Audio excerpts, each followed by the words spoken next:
La loi de finances 2024, elle va marquer un tournant, notamment avec le lancement d'un chantier qui était très attendu, celui de la décompensation. Vous êtes aussi concerné parce qu'il y a les produits subventionnés, notamment le gaz et le sucre, vont augmenter. Et sachant que le gaz, que le secteur agricole et notamment les exploitations agricoles utilisent du gaz pour la production.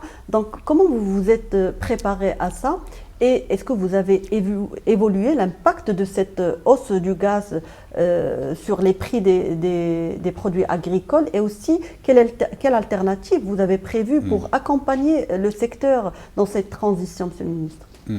Alors, d'abord, la décompensation concerne les produits de la consommation, pas de production. Par rapport aux produits, aux intrants donc, agricoles et prix de production, on continue donc à appuyer ce qui était appuyé donc, auparavant. Je pense que peut-être le facteur donc important sera le facteur de l'énergie, donc le gaz, qui est aujourd'hui utilisé dans le secteur en raison de à peu près 250 000 hectares jusqu'à 300 000 hectares. Donc les statistiques sont pas très précises, mais c'est à peu près ça.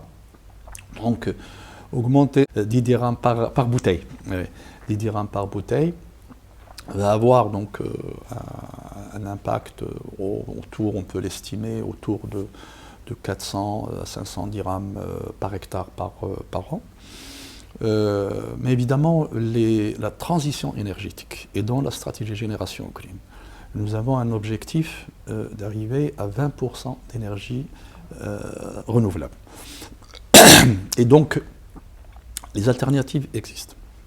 Il s'agit d'abord de l'énergie solaire. Page solaire. Il s'agit d'autres types d'énergie renouvelable, mais l'énergie solaire constitue un premier facteur. Aujourd'hui, la plupart des agriculteurs qui ont des possibilités, qui sont capables, si vous voulez, d'investir, ont déjà, si vous voulez, évolué vers le solaire. Les prix du solaire ont beaucoup diminué. La technologie a évolué également. Tous les investissements que nous avons aujourd'hui de l'État dans l'agriculture solidaire sont à base de l'énergie solaire. Donc, je pense que sur ce plan, ce n'est pas l'impact le plus important qu'on va avoir. Et puis, de toute façon, la décompensation ne fait que commencer aujourd'hui. Et s'étalera sur 3 ans. C'est 3 ans, et donc les détails seront...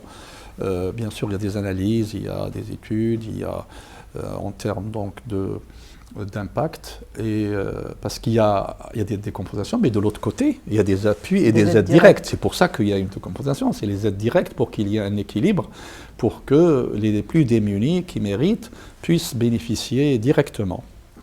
Donc, dans cette évolution sur 3 ans, et l'équation va s'équilibrer, et c'est dans ce contexte que les analyses sur le secteur agricole sont en train d'être menées, et on aura donc une vision plus claire, mais je ne pense pas que ce soit vraiment, si vous voulez, un problème, parce qu'il y a de l'autre côté, si vous voulez, toute une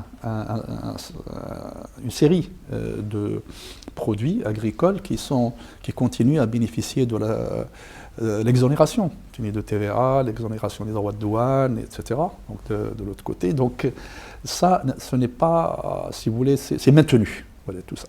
C'est pour ça que je dis que c'est surtout les produits à la consommation qui sont concernés. Donc à partir de 2024, il n'y aura pas d'impact visible d'augmentation de gaz sur le prix des produits agricoles. Nous sommes justement en train de vraiment avoir les détails de l'étude pour pouvoir l'apprécier. Mais à première vue, je pense que les choses...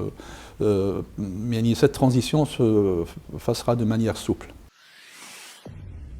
Pour suivre toute l'actualité d'EcoActu.ma, inscrivez-vous sur notre chaîne YouTube et rejoignez notre communauté sur Facebook et sur les autres réseaux sociaux.